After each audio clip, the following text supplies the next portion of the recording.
If you're a 90s kid like me, you probably have fond memories of Toys R Us. It was basically a child's heaven, an entire store the size of Walmart, but only with toys.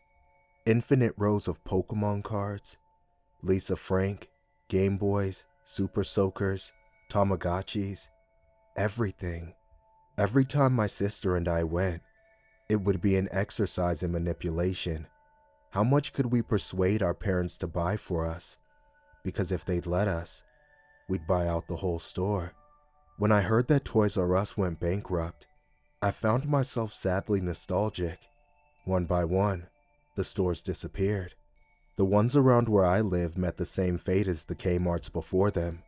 They became abandoned concrete structures, surrounded by an empty parking lot filled with potholes.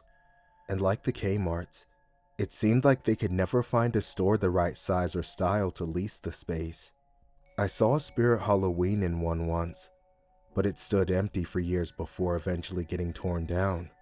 But then my sister Jess and I went on a road trip to visit our sick mother, and during the drive, somewhere in the middle of Indiana, we found a Toys R Us that was open.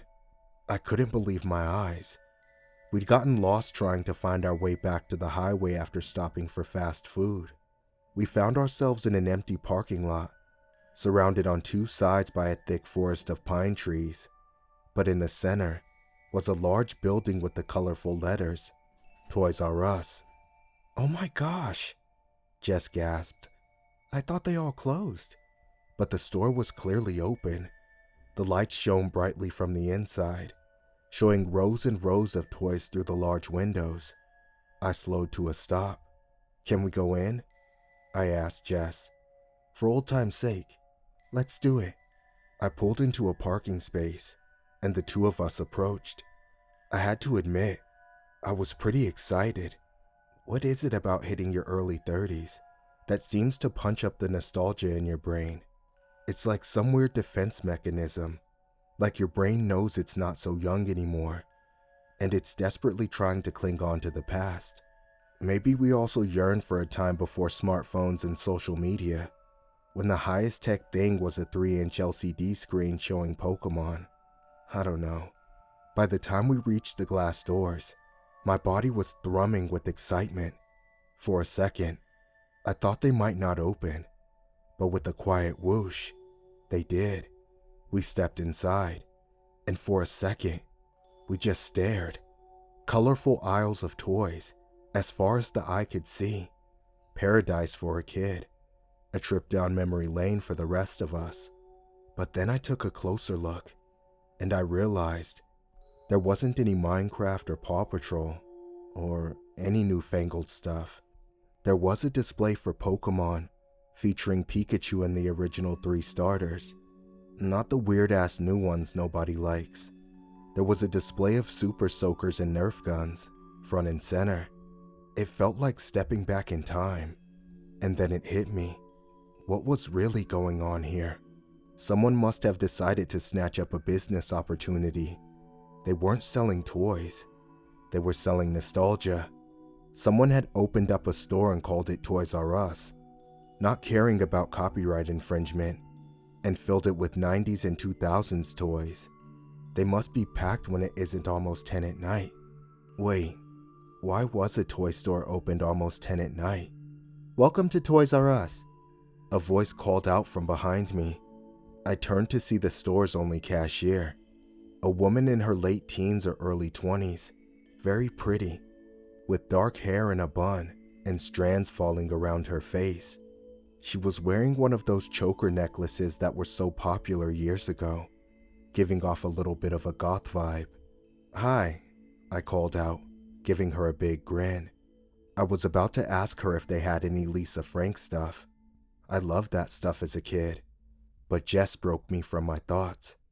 "Oh my gosh, they have Tamagotchis!" she exclaimed, running over to one of the aisles. She picked up one of the keychains in her hand. "I always let them die. Maybe this is my chance to redeem myself."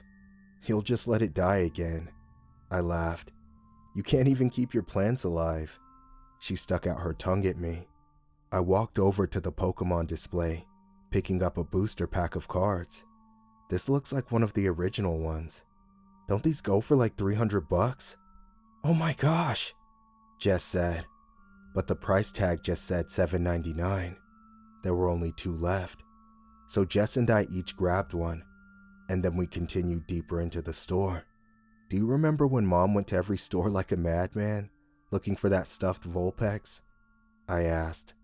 That was your favorite, and they were sold out everywhere, and she was tearing her hair out trying to find one.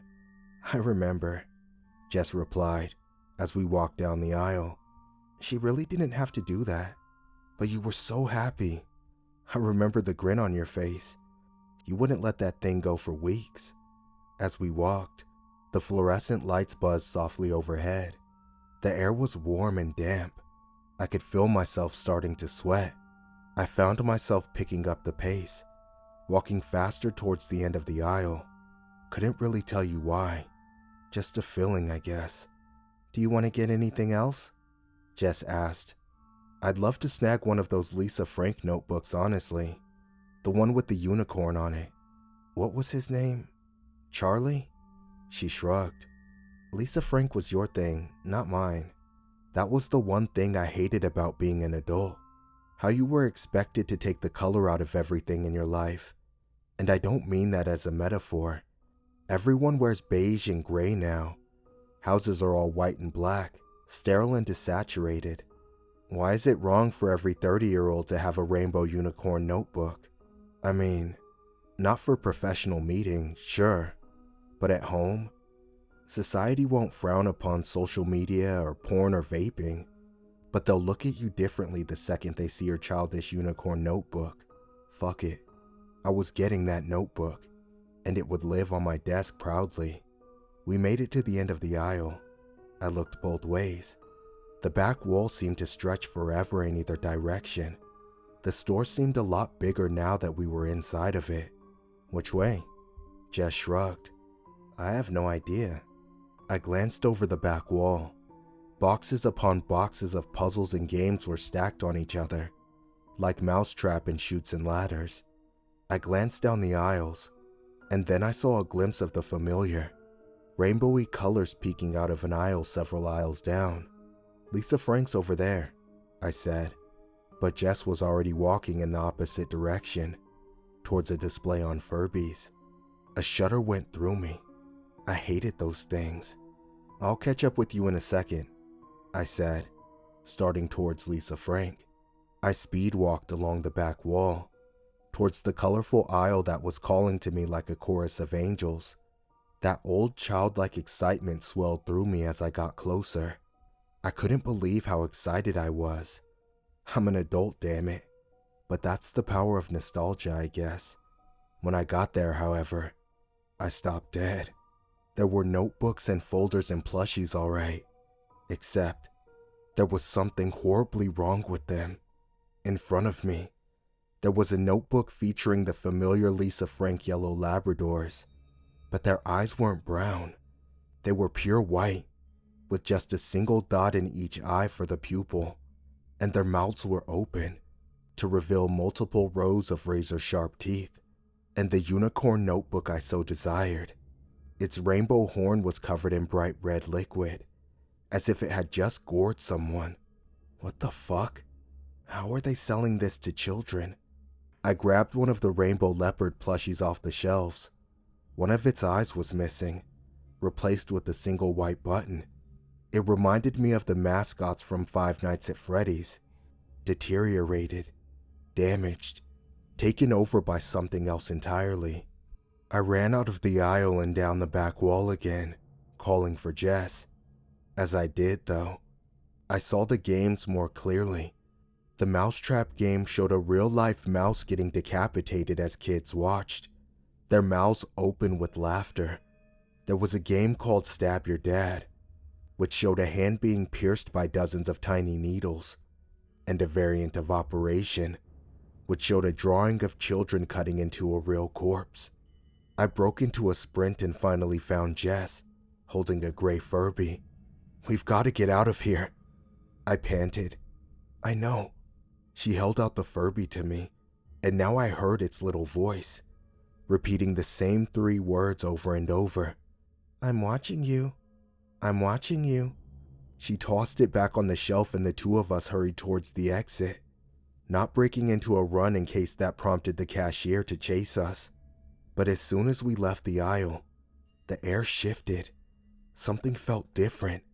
The air pressure, the temperature, the lighting. Noise bubbled in, as though we just surfaced from underwater. What the hell?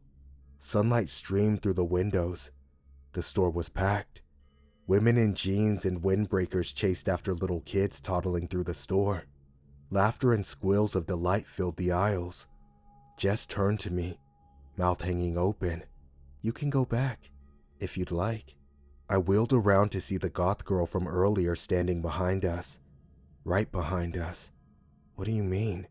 She shrugged. Time isn't set in stone. You can go back to the way things were. At this distance, I realized she wasn't as young as I thought. Her makeup caked into fine lines around her eyes, and she had a few strands of silver hair poking out at her temples. Our age, or a little older. Someone who was forged in the 90s like us. Before I could say anything else, Jess grabbed my arm. Look. I turned, and my jaw went slack. Our mother was entering the store.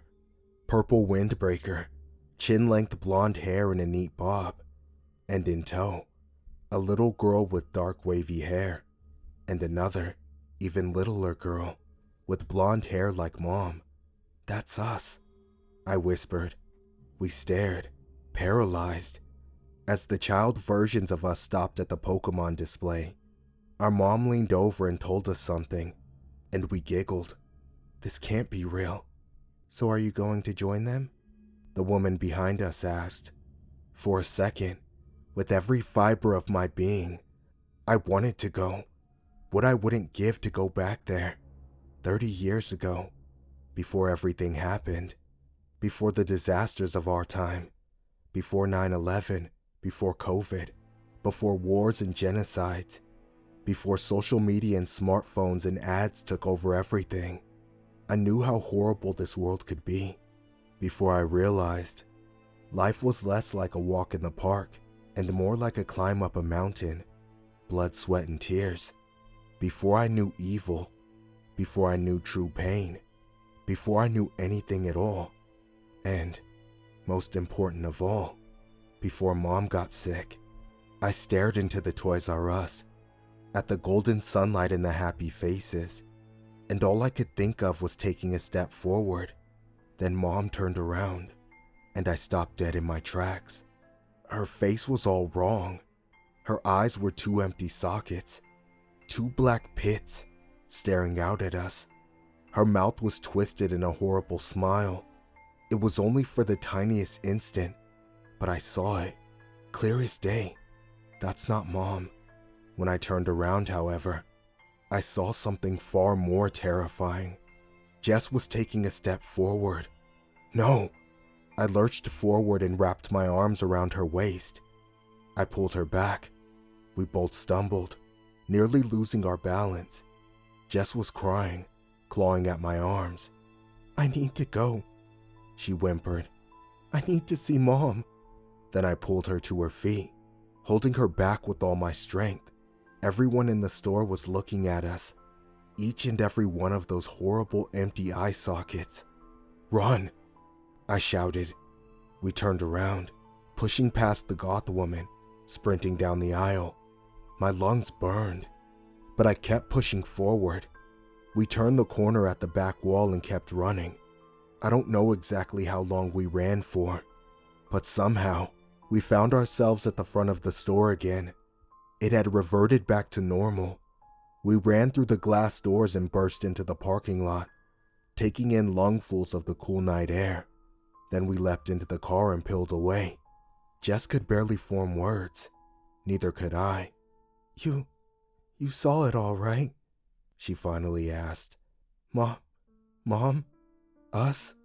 Yeah, I replied. And then we both heard a crinkling sound from within the car.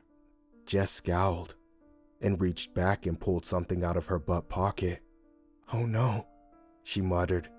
"I accidentally took that booster pack of Pokemon cards with us. I must have put it in my pocket when I was looking at the Furbies or something." "Throw it out the window," I said. "What?" "You don't want those things coming back and looking for us. Throw it out the window." "But it's like $300. It's not messed up like the other toys. I think it's actually an original pack." "Throw it out of the window." Okay, Jess said. She rolled down the window and let the pack of cards flutter out into the breeze. Then we continued driving towards our mom's house, slightly less afraid of what was to come.